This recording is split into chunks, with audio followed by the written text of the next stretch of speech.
Bem, eu vou tomar como escola. Por favor, vocês não olhem relógio, não. Mas eu penso que um filho, ele completa o lar. Ele completa o lar, completa a família. Ajuda. E nós vemos hoje em dia o chamado controle familiar. Está vendo ressonância? Controle familiar.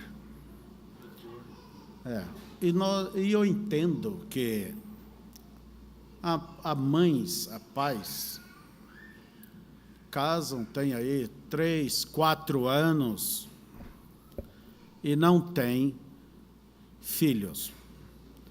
E geralmente a desculpa é esta: não temos condições ainda. Está bem, mas eu acho que deveria haver condições quando casou também, não tinha condições. Não tinha condições. Ou então, estão em dúvidas. Vou dizer bem o que eu penso. Porque hoje em dia há tanto problema, separações, então não ter filho é melhor. Para quem pensa assim, é melhor. Eu fui pai de 6 filhos, na verdade, não tinha essa experiência, mas um lar sem um filho, só em caso de doença. E mesmo assim o homem deva ver se a sua parte, ou a mulher, e fazer o tratamento. Para isso temos medicina. Agora, também querer encher o mundo está errado. Está errado. Mas o problema maior é que muitas querem estudar depois, seguir a carreira. Por que não estudou antes de casar? Ficou com medo de perder a oportunidade? Querem profissionalizar primeiro. Por que não profissionalizou primeiramente? Por quê? Então, veja vocês, que, na verdade, muitas não querem ter filhos para não ficarem com o corpo deformado. Porque hoje existe o chamada ditadura da beleza. Querem ter corpos, como diz, dentro da estética, dentro da ordem, né? Não querem serem deformados. O irmão Branham, o que ele condena e o que Deus condena, eu creio que ele condena é o que Deus condena. No lugar de criar filho, vão criar gato, cachorro, só não cria perereca e madruvá, mas para substituir o instinto maternal. Não quer ficar deformado, não quer perder tempo, não quer ter problemas. Eu quero dizer, se alguém entra por um espírito desse, você está errado, meu irmão, está errado, minha irmã. Agora não vai dizer, o pastor mandou que a gente tenha filho. Não vai com isso, não sou eu que vou sustentar, né? Agora você conheça o teu espírito, o teu coração.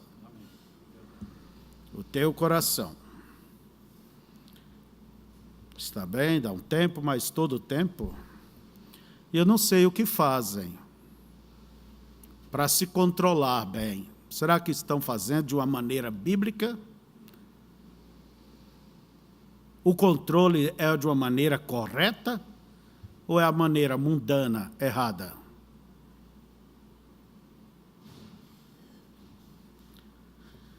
Que Deus nos ajude. Nós vamos ter ainda esse mês a nossa assembleia. Eu não sei quando foi estipulada, se é o último domingo, por certo será o último domingo do mês. Também teremos a vigília, e na vigília teremos a Santa Ceia. Como disse o irmão Brano, eu gosto de começar o ano tomando da ceia, isso representa uma vitória, né? Já começa espancando o diabo e reafirmando o compromisso com Deus. Então, todos os irmãos do interior, aí do campo, nós contamos com a presença de todos aqui. Eu sou como um pai que gosta, de vez em quando, ver toda a filharada reunida, né? Nas nossas reuniões próprias, eu gosto de ver. Não, nem que a gente se aperta bastante aqui, aperta lá embaixo, mas não vai matar ninguém não é certo? Não vai matar ninguém não. E hoje à noite nós temos uma nova mensagem, e eu quero dizer que vocês, vamos chamar a mensagem do mês. É a primeira coisa que você tem que fazer, é ler a sua mensagem. Cada um pegue, cada moço pegue, cada moça pegue a sua, dê a sua contribuição, e você estude. Não é que é só uma por mês, não, você tem que estudar aquelas que Deus põe em seu coração. Mas a que sai aqui, olha, essa tem que ser, vamos dizer, como uma obrigação. E nós queremos que os jovens se dediquem a isso de um modo especial. Agora, eu quero, nesta manhã, tratar sobre um estudo. É um estudo. Escola dominical já é um estudo. Mas eu quero falar sobre o que significa as santas convocações. As santas convocações, o que elas significam? Talvez muitos de vocês, ou quase todos, não entendem, e mesmo muitos nem se interessam. Porém, é um assunto bíblico. Mas eu quero dizer o que eu penso sobre muitas coisas, mesmo sendo bíblicos, que eu realmente não gosto de entrar em coisinhas, sabe, e mesmo esses estudos e outras coisas, e procurar, e trazer, e ver, porque eu vejo que não há uma necessidade para a salvação. Não há uma necessidade para a salvação. Não é o quanto você conhece da Bíblia, não é o quanto você saiba dos mistérios, das Escrituras, mas é o quanto você tem de Deus em você. E às vezes pode correr o perigo de deixar o necessário para correr atrás do que é necessário. Porque se você sabe essas coisas, isso não te vai pôr no arrebatamento e nem te tira do arrebatamento. Se você entende dos selos, isso não vai te pôr no arrebatamento e nem te tirar do arrebatamento. Essa é a verdade. Então, há muitas coisas, elas são boas para aprender tudo, mas elas não são prioritárias. E devemos nos preocupar, de primeira mão, com aquilo que é prioridade, aquilo que nos classifica para o arrebatamento. E o que nos classifica para o arrebatamento é o sinal, é o Espírito Santo. Porque sem este, ninguém poderá estar ali, nem mesmo pertence ao corpo de Cristo. Agora, para receber o sinal, é como diz o profeta, obediência completa te dá direito ao sinal. E quando se fala de obediência, então tem que partir para os fundamentos do dia a dia, da vida cristã, dos ensinos, da prática. Muitas pessoas criticam, há pessoas que criticam esses ensinos básicos, como quem diz, isso aí é uma primeirona, isso aí é uma segundona, quer dizer, nós estamos na faculdade. Isso aí é coisinha de beabá. Mas eu prefiro ter o meu alicerce bem firme do que ir para o telhado que não tem nada bem consistente lá embaixo. Se isto se julga dessa maneira, então Pedro foi isso, Paulo foi isso, Tiago foi isso. O Novo Testamento, as cartas, foi isso, porque eles falam de quê? Marido, ame sua esposa, mulher, respeite seu marido, filhos, obedeça aos pais, pais não irrite filhos, patrão não explore seus empregados, empregados não aproveitem seus patrões, não dizei a verdade, e aí segue. Você não vê os apóstolos só com mistérios nas cartas, e apontando, e mesmo testemunhos de curas e tantas coisas, você não vê eles fazendo uma fanfarra ao redor dessas coisas. Vocês vê eles o quê? Na prática. E geralmente a gente extrai de uma pessoa, o melhor de uma pessoa, quando ela já é velha, já passou, já tem experiência. Vamos extrair do apóstolo São João, foi o último apóstolo a morrer, né? Ele teve revelações, ele sabia o que eram os trovões, ele viu o Apocalipse, ele ouviu, ele teve contato, ele teria mistério para falar por muitos séculos, né? Mas quando ele voltou lá da ilha de Patmos, porque a carta de João foi depois do Apocalipse, ele disse o quê? Amai-vos uns aos outros. Quem não ama o seu irmão não ama a Deus. Não venha dizer que ama a Deus e não ama o seu irmão, você é um mentiroso. Se você diz que ama a Deus, então ande na luz, como ele está na luz. Caso contrário, você é um mentiroso. Nós iríamos dizer que João estava numa primeirona também, não é? Então, existe esse espírito de desfazer, mas vocês nunca se sintam intimidados diante destas coisas, desse tipo de coisas. Eu pergunto, você consegue atender às mínimas coisas em tudo?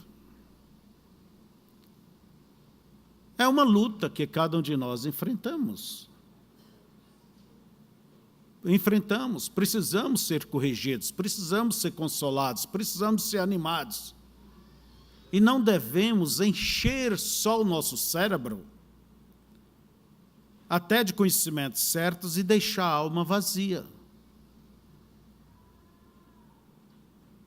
Há pessoa que às vezes quer discutir a Bíblia, discutir isso. Irmão, eu vou pedir de você um testemunho. Irmã, qual moça, é a sua experiência com Deus? Eu quero primeiro ouvir esse testemunho. Porque se você não tem o Espírito Santo testificando junto ao teu espírito que você é de Deus,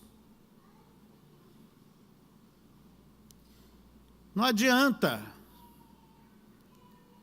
o pastor dizer, vocês é geração eleita, vocês é um povo especial, agora eu sou. Não engana você mesmo. E se ele dissesse que você não era, quer dizer que ia murchar? Você tem que ter a tua segurança espiritual, a tua segurança eterna, antes de qualquer coisa. Antes de qualquer coisa. E há pais que estão sendo dominados, até mesmo ministros, por filhos. Eu queria saber qual a experiência desses filhos que eles têm com Deus. E isso é o que não só pais ministros, mas cada pai deveria saber sobre isto. Se seu filho tem uma experiência com Deus, mesmo tendo, ele não pode ser o teu líder. Está bem. Vamos adiante, vamos ficar de pé. Vamos abrir nossas Bíblias em Levítico, capítulo 23.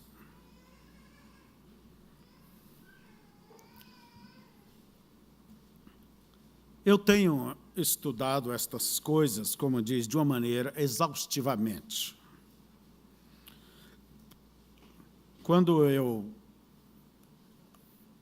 ando em um terreno, eu gosto de saber onde eu estou pisando, para mim poder dizer a vocês, pode pisar aqui, pode pisar.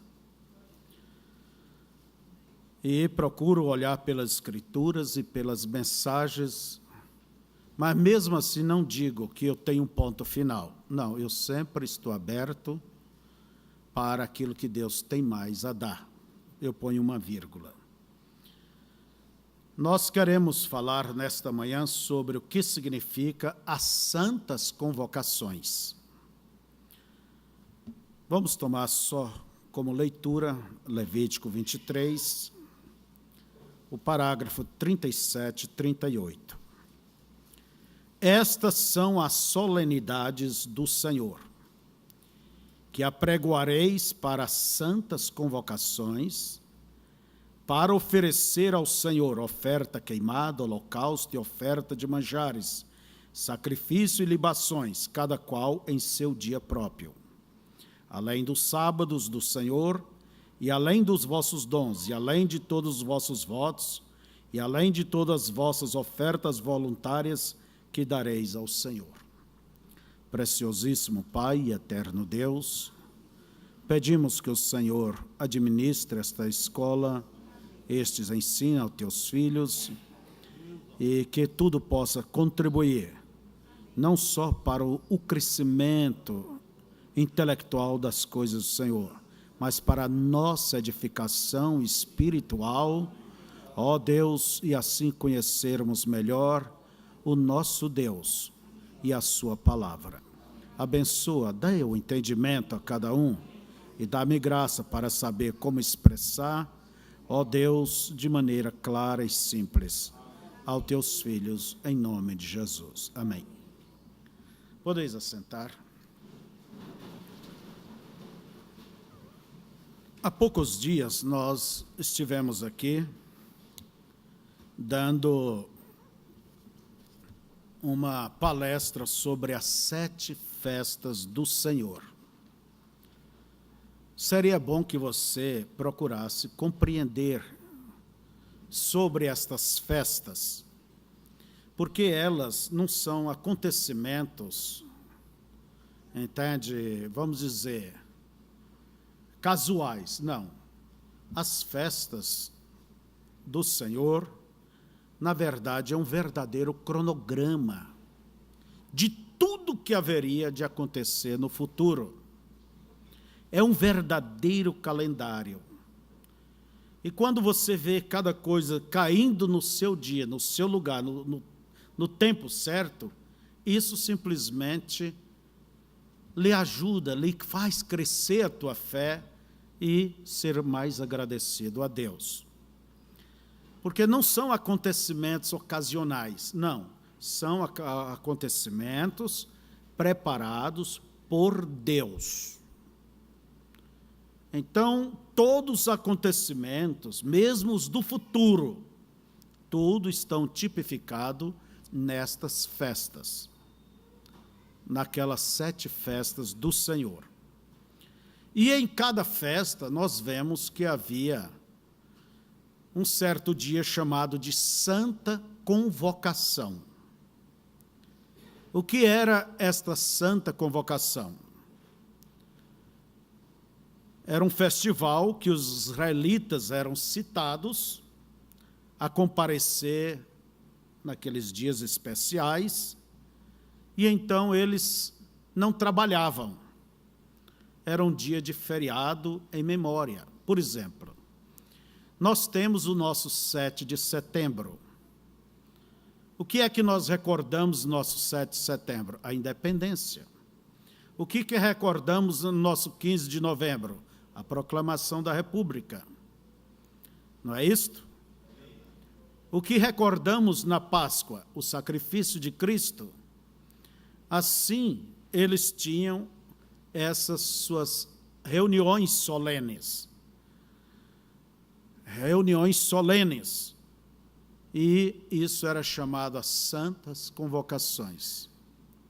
Mesmo estas festas, não é um tipo de festa como nós vemos, pular e gritar, sapatear.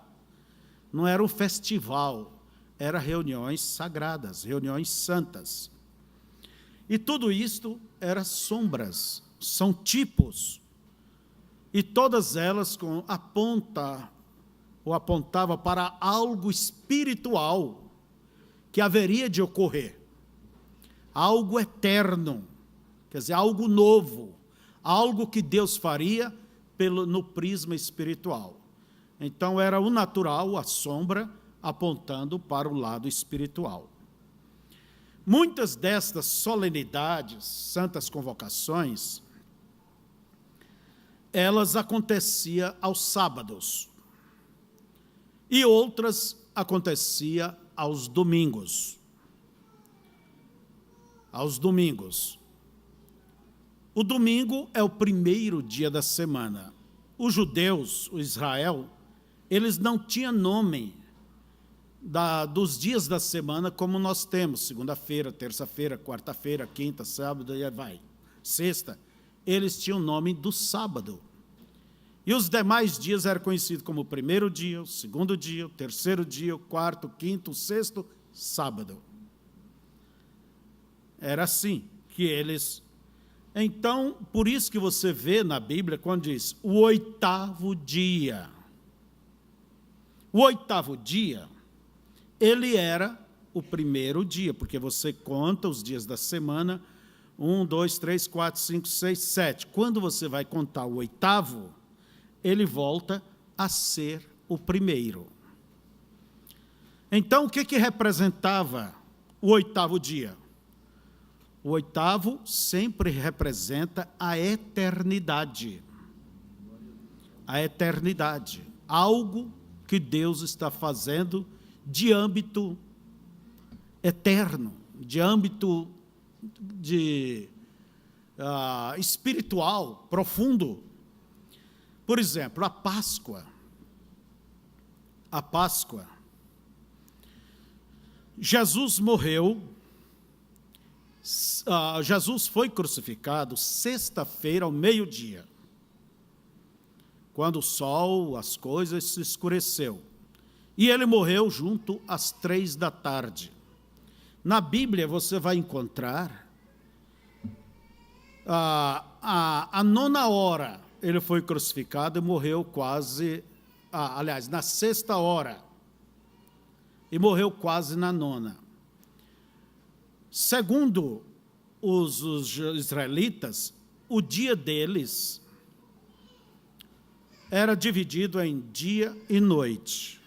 Um dia de 24 horas era de uma tarde a outra tarde. Então, sábado deles começa até hoje, sexta-feira à tarde, às 6 horas. O nosso é contado à meia-noite, meia-noite, né? Mas eles é até das 6 às 6. E o dia, a noite, era dividida em vigílias. Ela tinha suas vigílias, a primeira vigília, a segunda, a terceira, e vai. Mas o dia era contado em horas. Por exemplo, a 6ª hora vai dar justamente ao meio-dia nosso. Começa às 6 da manhã, quer dizer, se a sexta vai dar o quê? 6 mais 6, 12. A 9ª hora vai dar às 3 horas. E eles tiveram que rapidamente limpar aquela cena do Calvário. Mandaram matar, aliás, quebrar a perna, para apressar a morte dos sacrificados. Jesus já tinha morrido, porque a Bíblia diz que ele não teria nenhum dos ossos quebrados. Quebraram dos ladrões, para quê? O peso, tudo mais, apressasse, asfixiasse, matasse. José de Arimateia foi até Pilatos e pediu o corpo de Cristo, porque não poderia aquilo estar, essa cena ali, começando o grande sábado, vamos dizer, dali a 3 horas. Fizeram rapidamente um sepultamento e puseram até na tumba de José. Não havia tempo de cavar, buscar outra tumba. A verdade foi isso. Entende? Então Jesus, ele morreu pela tarde de sexta, ficou sábado, que é o 7º dia, na cruz, e ressuscitou domingo pela manhã. Ele não ficou 3 dias de 24 horas, que daria 72 horas. Ele ficou no espaço de 3 dias, tomando de sexta, sábado até domingo. Porque a Bíblia diz, não deixará o seu santo ver a corrupção. Quer dizer, o corpo dele não poderia se corromper, e isto acontece após as 72 horas. Por isso, Jesus ressuscitou. Agora, ele ressuscitou quando? No primeiro dia da semana, que seria o 8º. Estou adiantando um pouco aqui. Seria o 8º dia. Por isso que nós comemoramos no domingo, que é realmente o 8º dia, 7º seria o sábado. Domingo é o primeiro. Pode ver que amanhã, que depois será segunda. Quer dizer, já é o 2º dia. Depois é o terça é o 3º dia. Mas Jesus ressuscitou de acordo com as Escrituras. Ao primeiro dia da semana,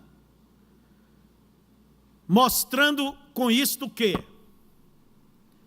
Uma abertura eterna, abertura da graça, a dispensação da graça.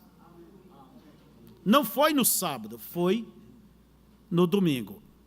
Então, essas santas convocações, elas sempre estão apontando para algo eterno, algo durável, uma abertura nova.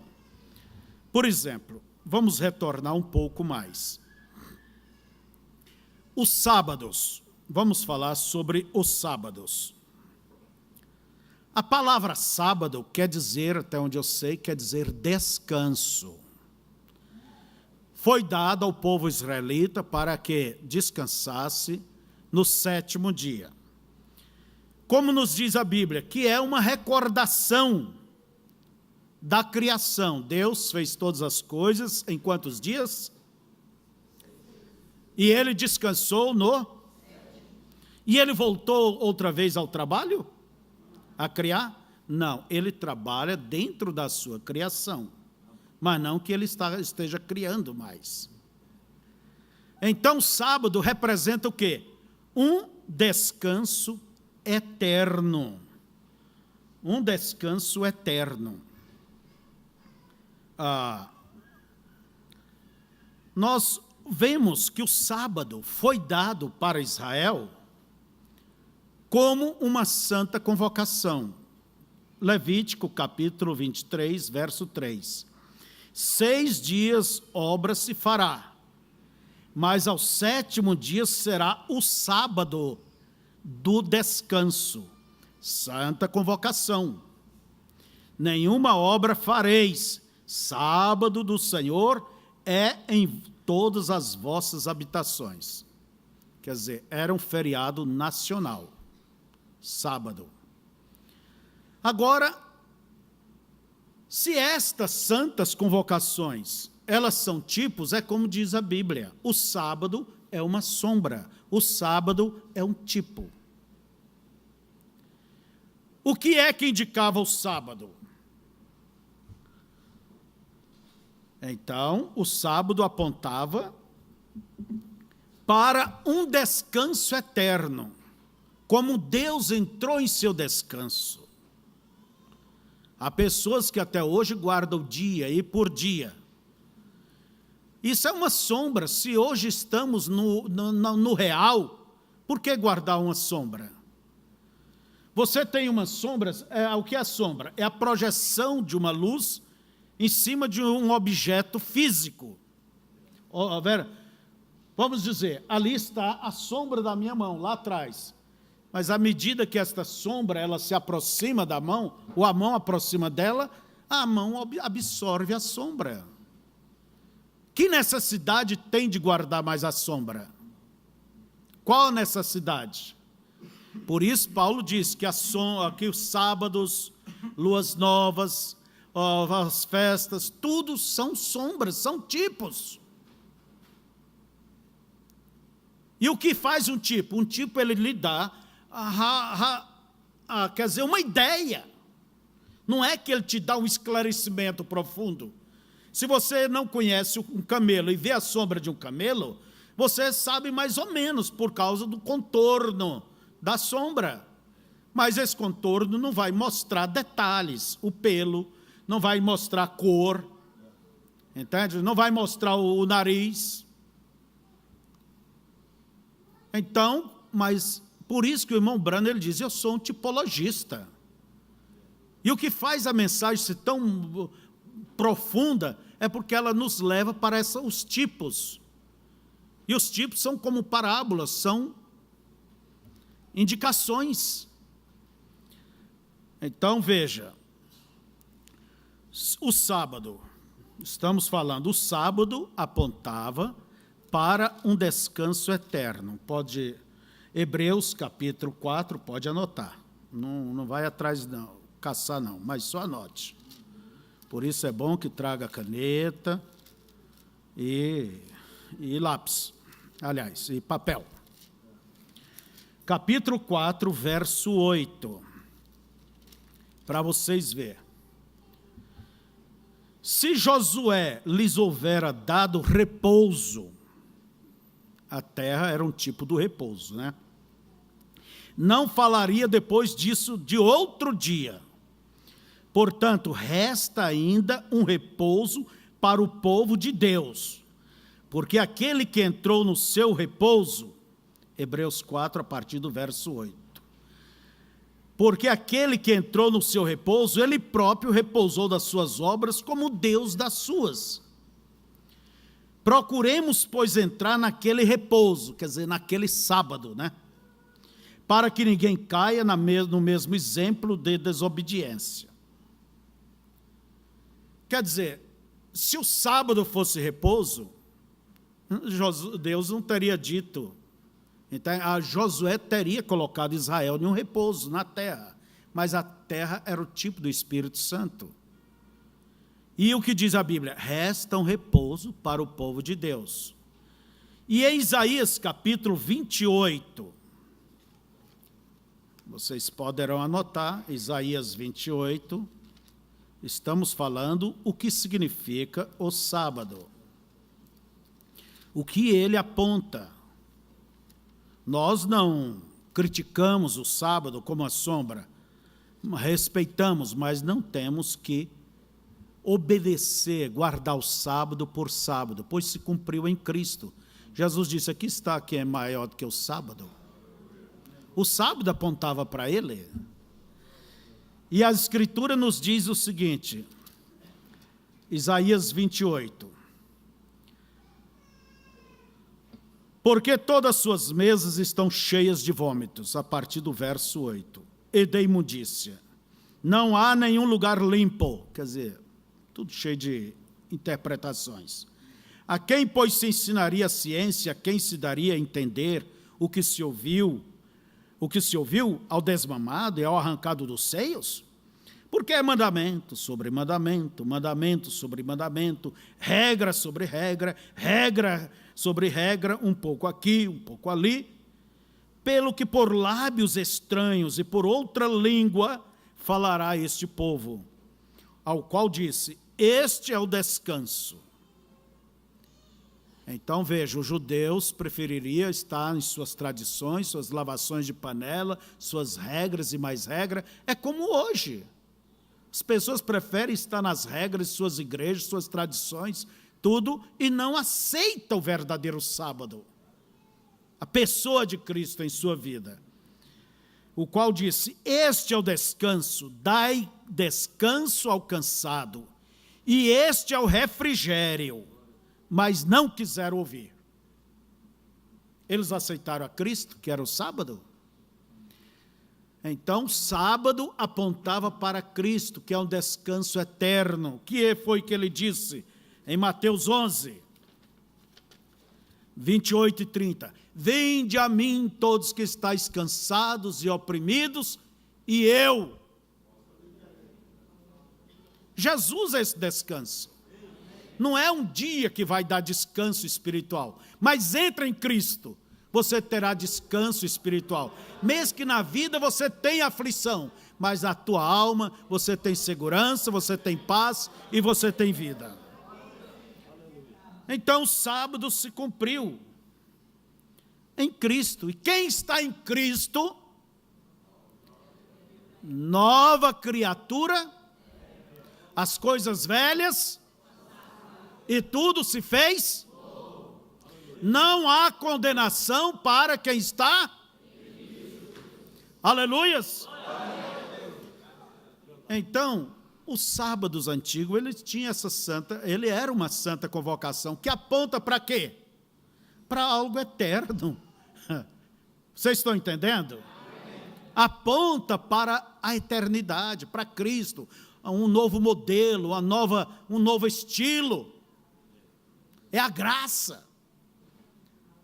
Entende? Por isso, irmãos, Jesus, ele ressuscitou, entende? Justamente ao primeiro dia. Ele não ressuscitou no sábado, ele ressuscitou no primeiro dia. O que significa o primeiro dia? Quando você conta o oitavo dia, ele volta a ser o primeiro. A coisa é um círculo. Então, na mensagem, o futuro lar, é onde o profeta explica muito estas coisas, do parágrafo 185, por ali, ao 184, até o 203. Ele fala sobre todas estas santas convocações. Mensagem, o futuro lar. Então, veja, parágrafo 188. Nós temos um oitavo dia. Agora, há somente 7 dias, quer dizer, a semana só tem 7, mas aqui nós estamos falando do oitavo dia da santa convocação, combinação. Observe. Não trabalhe nele. O oitavo dia, o que é? Volta ao primeiro dia. Ora, isto fala da eternidade. Ela gira ao redor sem um lugar de parada. Amém? Você vê isso? Amém. Quer dizer que o oitavo dia fala da eternidade. Parágrafo 195. A eternidade é como aliança. Você não pode encontrar canto algum nela. Não pode encontrar um lugar de parada num círculo. É um círculo perfeito. Prossegue, prossegue. A mim não me importa quão distante você vá. Ainda estás indo. Você começa a ir ao redor com isto, vai através do piso, através da terra, vai através além da terra. Você ainda está indo. Espaço vazio na fita. Quer dizer, o que é eternidade? É como aliança. O oitavo dia volta a ser o primeiro, é um círculo. Todas as coisas de Deus, irmãos, elas funcionam como um círculo. Mesmo as eras da igreja, você não pode pegar como uma linha reta, não. Ela é um círculo. Como começou, Deus enviou agora um profeta para restaurar, nos levar, pode ver, ao batismo, a verdadeira fé na deidade. O círculo fecha. Mesmo a criação do mundo, o círculo vai fechando. A coisa vai fechando. O mundo começou o quê? Vamos dizer, qual foi o pecado? Infidelidade. E o espírito de hoje também é infidelidade. As coisas têm que fechar, é em círculo. Como a semana caminha em círculo, os meses caminham em círculo. E a verdade, todas as coisas caminham em círculo. Vocês estão compreendendo isto? Então, irmãos, repetindo, as santas convocações, cada uma delas aponta para uma nova abertura espiritual. Ninguém pode chegar e dizer, a santa convocação é isso, que aqui, ó, aqui. Não, elas apontam para algo que Deus está fazendo. Você não pode colocar isso na tua própria ideia. Você tem que entender o que Deus está falando através destas festividades. Por exemplo, vamos aqui, o milênio. O milênio. O que é o milênio? Todos nós falamos milênio. A palavra milênio vem de 1000. 1000 anos, milênio. 1000 anos. Agora, o que é o milênio? Nós só vamos reinar com Cristo durante o milênio e depois tudo acaba? Não. Depois do milênio, nós temos uma santa convocação, iremos entrar na eternidade. Quando essa terra for limpa, houver o juízo final, e Deus então explodirá tudo isso, criará um novo céu e uma nova terra, e a nova Jerusalém descerá da glória, entende? Aquela cidade pré-fabricada, não será no milênio, será após o milênio, estará sobre aquele monte das oliveiras, que ali surgirá um grande monte, de mais de 2.300 quilômetros de altura, largura, e a cidade se plantará sobre isso. É a cidade do rei e a rainha, é o palácio. Ali estará o quê? A nova Jerusalém. Ela é literal mesmo. Ela não é espiritual, ideia, não, é literal. Na casa do meu pai há muitas moradas, vou preparar lugar, e depois de preparar eu venho e vos levo para mim mesmo. Amém? O milênio, o que é o milênio? É o 7º dia da terra. A terra tem 6 milênios, que 6 é o número do homem. O 7º é o sábado da terra. Então, o que vai acontecer agora, depois da tribulação, tudo mais? A terra vai entrar em um descanso. É um descanso. O velho diabo será preso, para não poder mais incomodar. Todas as pessoas são boas. O que é ruim é o que está atrás dela, que dirige elas.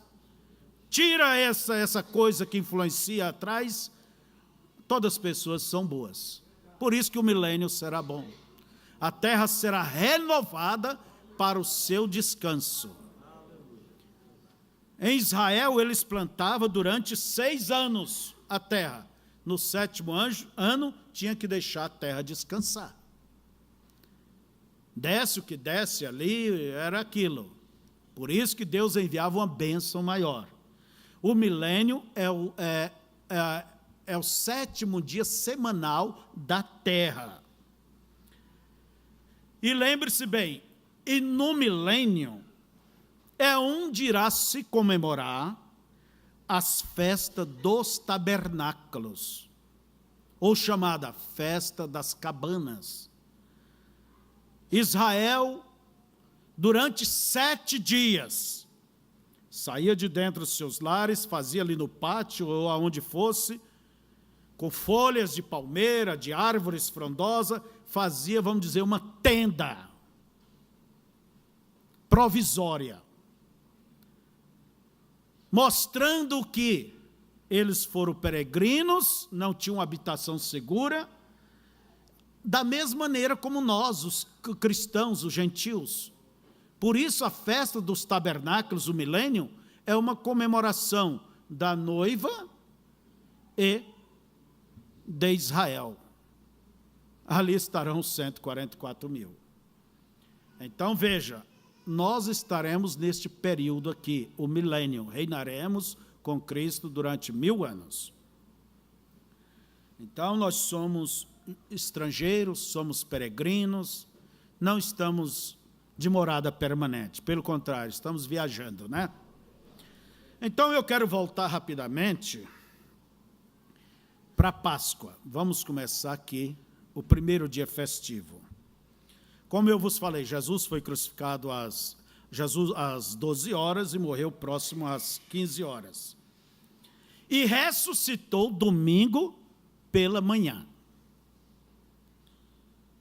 E domingo pela manhã, vocês poderão ver, havia uma santa convocação.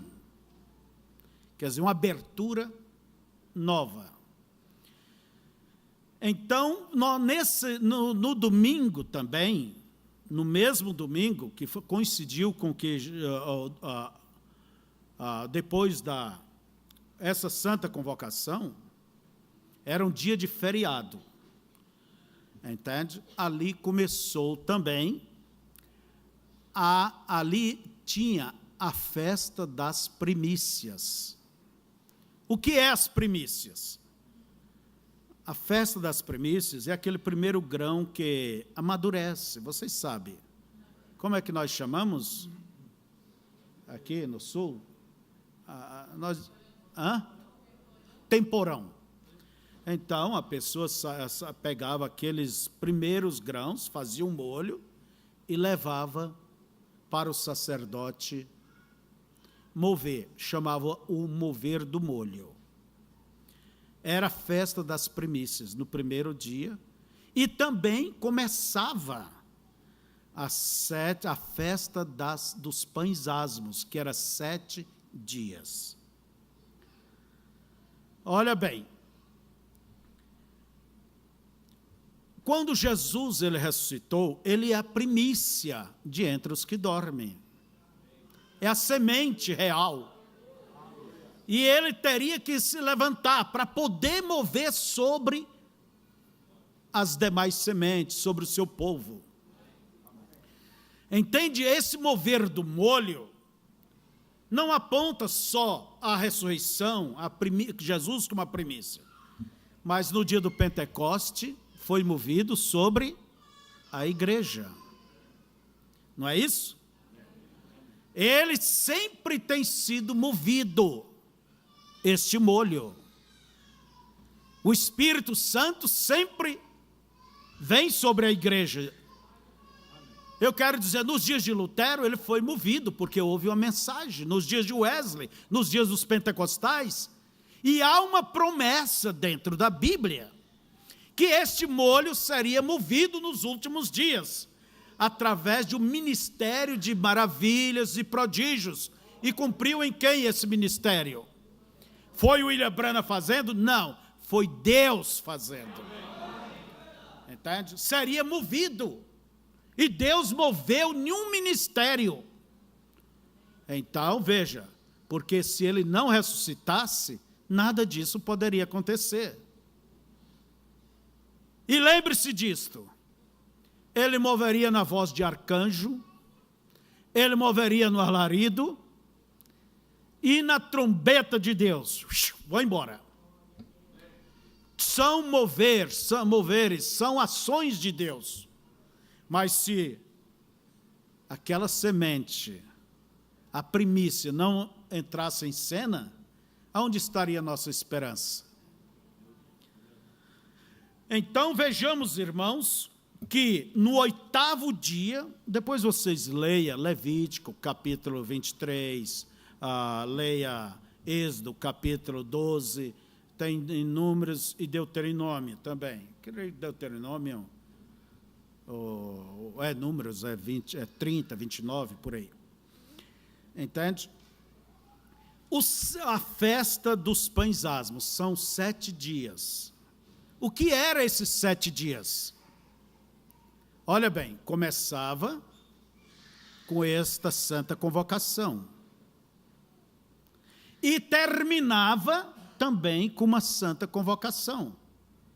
Por favor, dá-me atenção. Começava com uma santa convocação. Jesus ressuscitou, entende? Para nossa alegria e esperança. Tivemos ali uma abertura eterna ou não? Vocês estão entendendo? A dispensação da graça. Entende?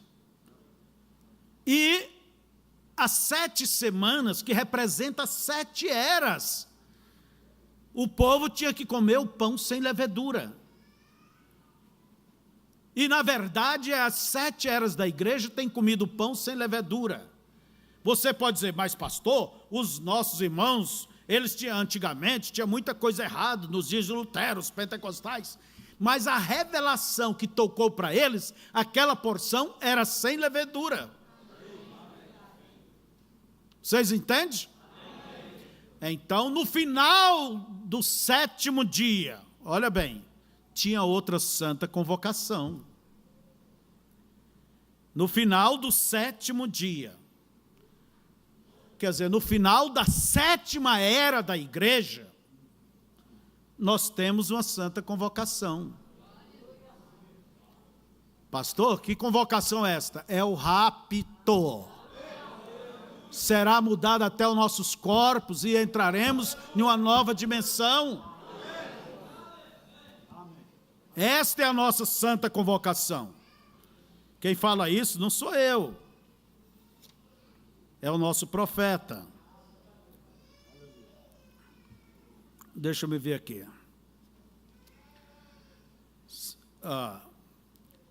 Observe, 7 dias unicamente tem a ver com a velha criação, velho tempo, 7 dias, e é o milênio, o dia de repouso. Mas Deus trabalhou 6 dias e descansou no 7º. A igreja trabalha 6 dias e descansa no 7º. Mas você ainda está no elemento tempo. Eu ainda não estou falando do eterno, mas vê, você, não há tal coisa como 8 dias. Você volta ao primeiro dia outra vez, vê? Ao primeiro dia.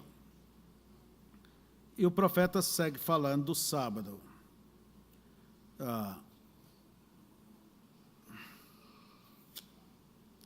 Vamos seguir aqui devagar.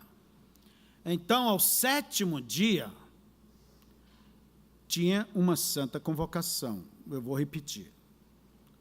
Durante a semana, 7 eras, quer dizer, na era Laodiceia, ela termina com uma santa convocação, que é o quê? O rapto.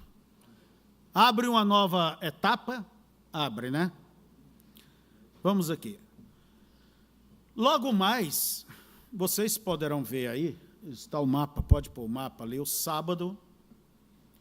Nós já falamos do sábado, pode projetar. Eu fiz um pequeno gráfico para vocês entenderem melhor. Temos ali em primeira mão sábado, que nós já explicamos. Logo depois, em azul claro, está a Páscoa, a morte de Cristo, que aconteceu sexta-feira. Domingo pela manhã, tivemos a festa das primícias, que é um sinal de bênção sobre a igreja, e ali houve a ressurreição de Cristo. Essas estrelas vermelhas, elas falam dessas santas convocações. Então, quando você vê a estrela vermelha, você saiba que ali há uma santa convocação.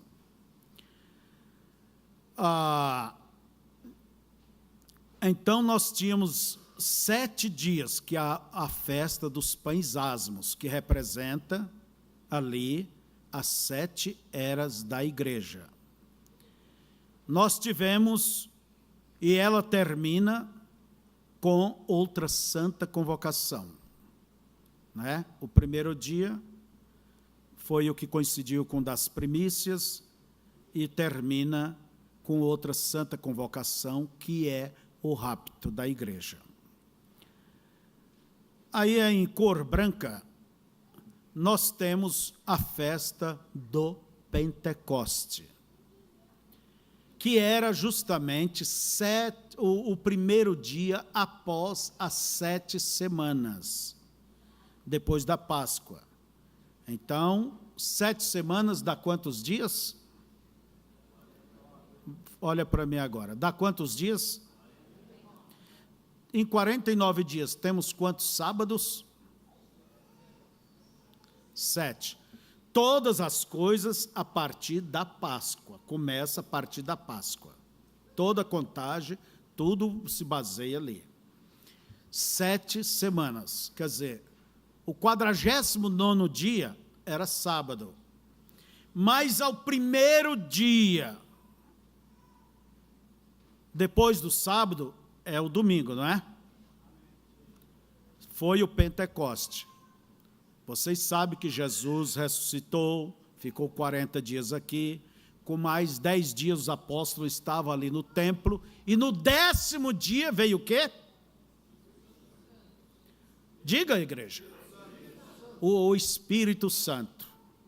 A palavra Pentecoste é uma palavra grega, quer dizer 50º dia.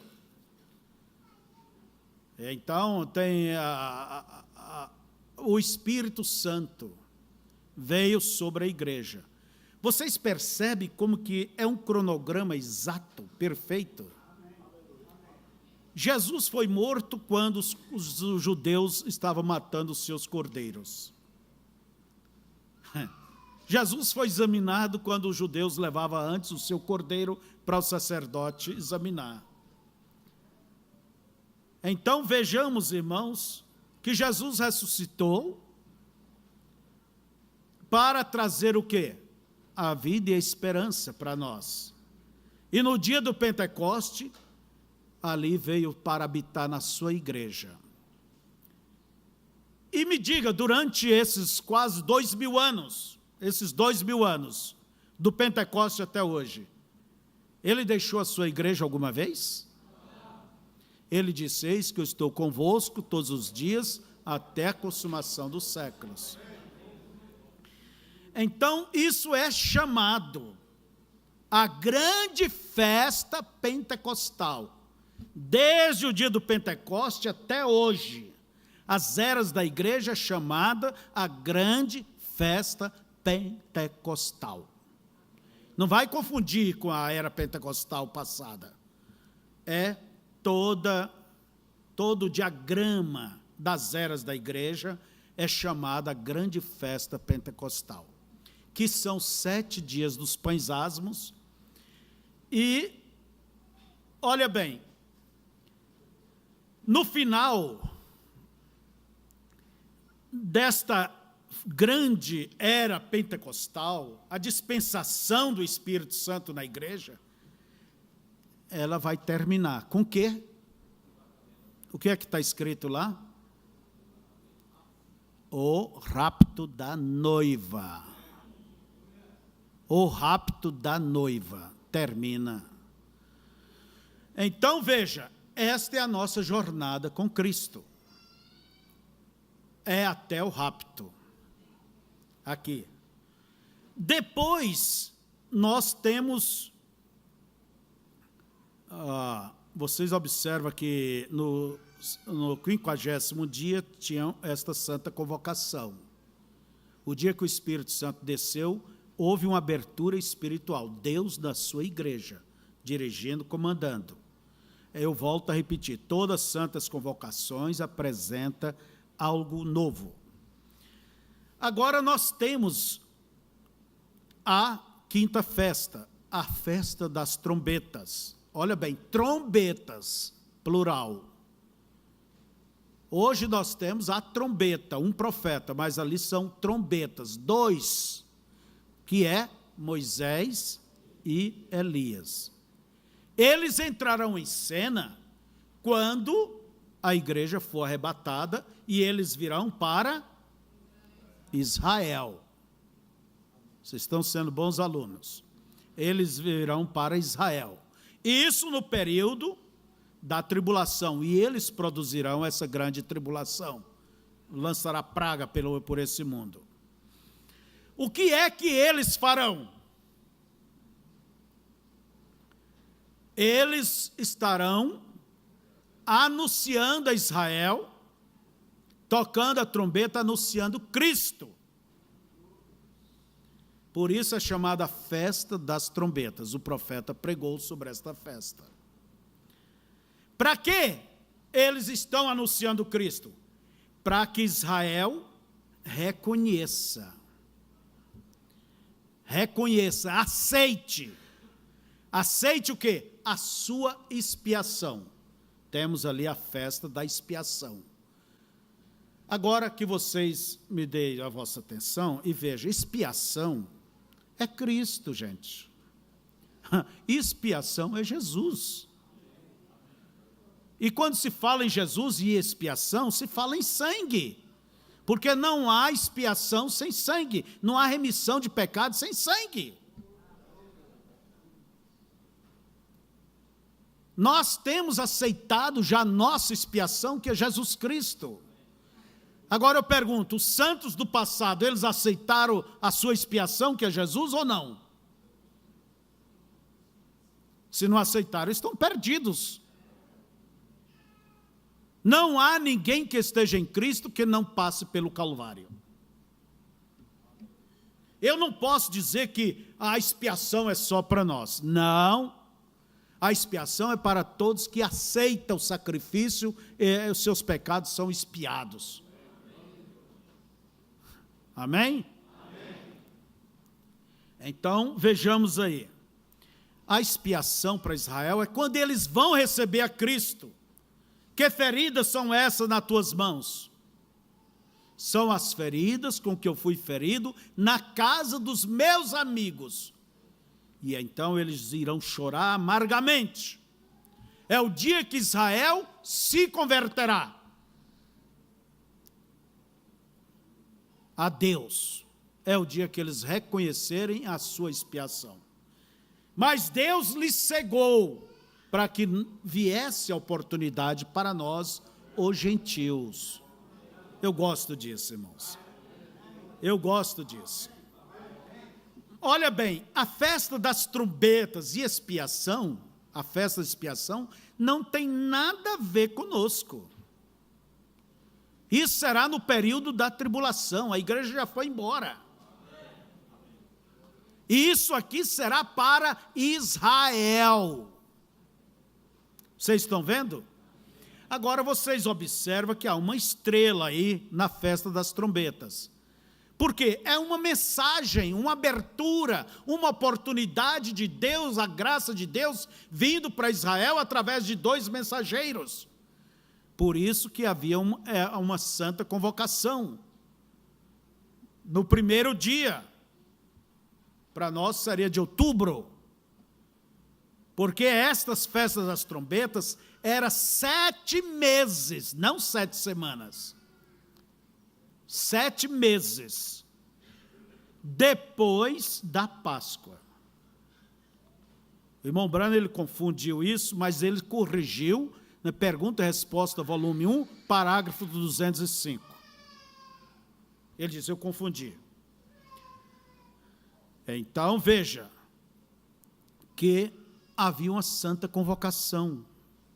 O que é isso? Deus chamando através de seus profetas. E a expiação, olha bem aqui que está um ponto importante. Qual era o dia que qual era o dia que o sacerdote entrava além daquele véu? Ele não podia entrar em qualquer dia, era no dia da expiação. Quando o cordeiro era morto por toda a nação. Vocês vejam como a coisa combina? Quando eles reconhecerem a Cristo,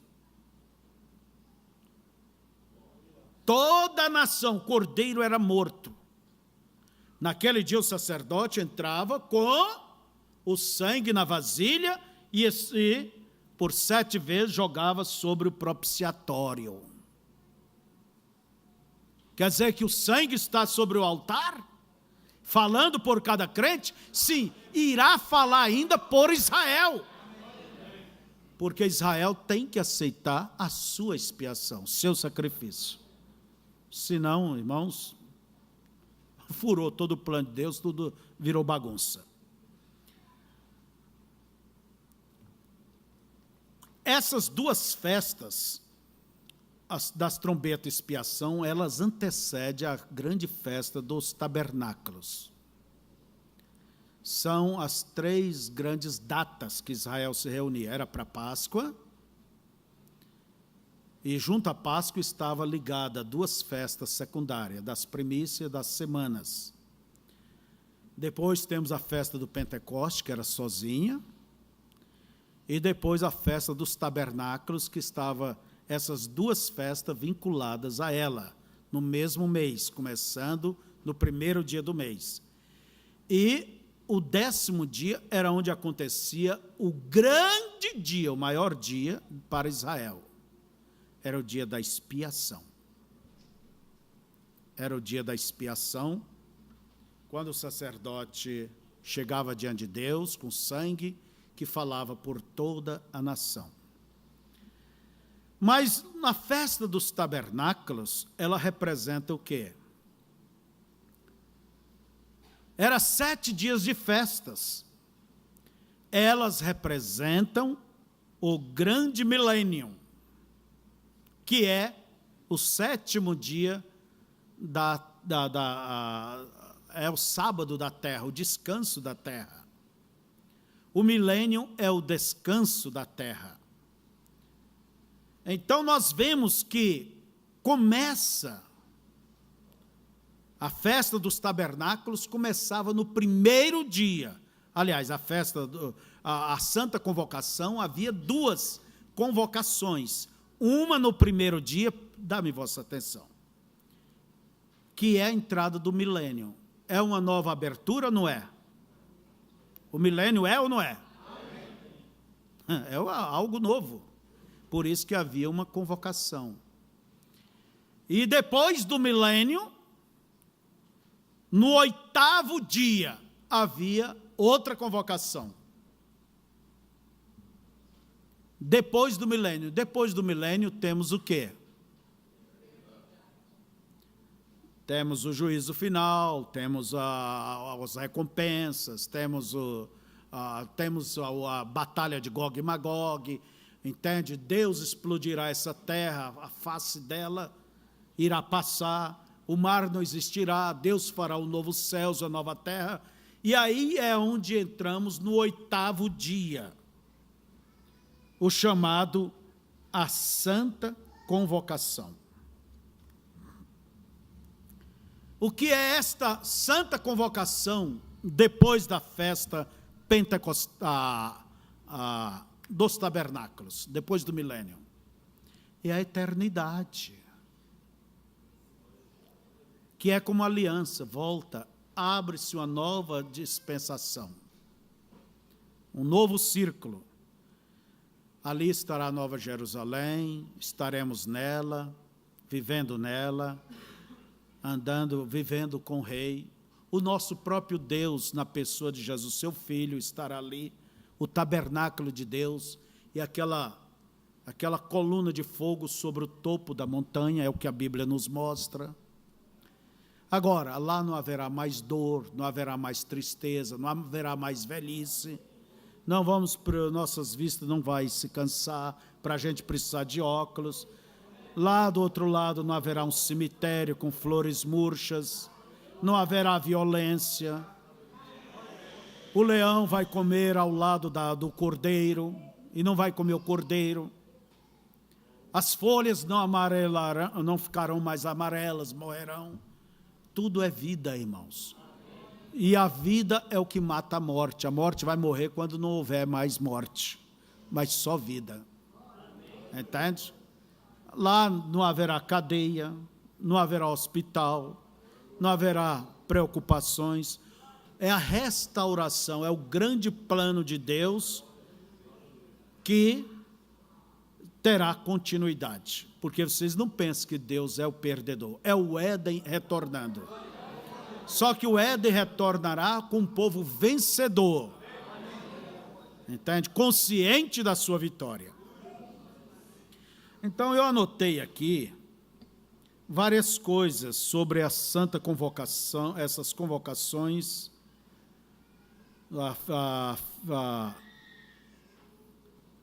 parágrafo 201 foi? Eu não li. Eu só vou dizer, as 7 eras, ela termina com a Santa Convocação, o rapto. Quem diz isso é o profeta irmão Brana, mensagem Futuro Lar, parágrafo 201. Você confira. A festa do Pentecoste também, ela tinha a mesma Santa Convocação no mesmo dia. Futuro Lar, 197. E cada uma dessas festas tiveram a sua Santa Convocação. E aí o 8º dia, que é a eternidade, alguém até dizia assim, ei, irmão Brana, acabou o seu 7. Ele disse, não, ainda uma Santa Convocação, que é do outro lado, o milênio. Aliás, a eternidade, depois do milênio. Mas eu quero que em tudo isso vocês guardem isso. Santas convocações sempre aponta para uma abertura especial, espiritual. Então eu recomendo que assista aquela palestra, as 7 festas do Senhor, e em segunda etapa, isso, o que significa as santas convocações. E leia a Bíblia e veja bem se isso acerta ou não, é o pingo justo em cima do i. Agora, estas coisas, irmãos, a gente está falando, quem sabe ajuda alguém. Eu creio, para mim me tem ajudado, me despertado mais, porque eu vejo como a coisa se fecha. É um programa de Deus. Esta é a parte importante para mim. Como Deus tem trabalhado. Agora, eu não estou em busca de novidades, coisas diferentes, trazer para vocês que vocês nunca ouviram. Eu não me preocupo com isso.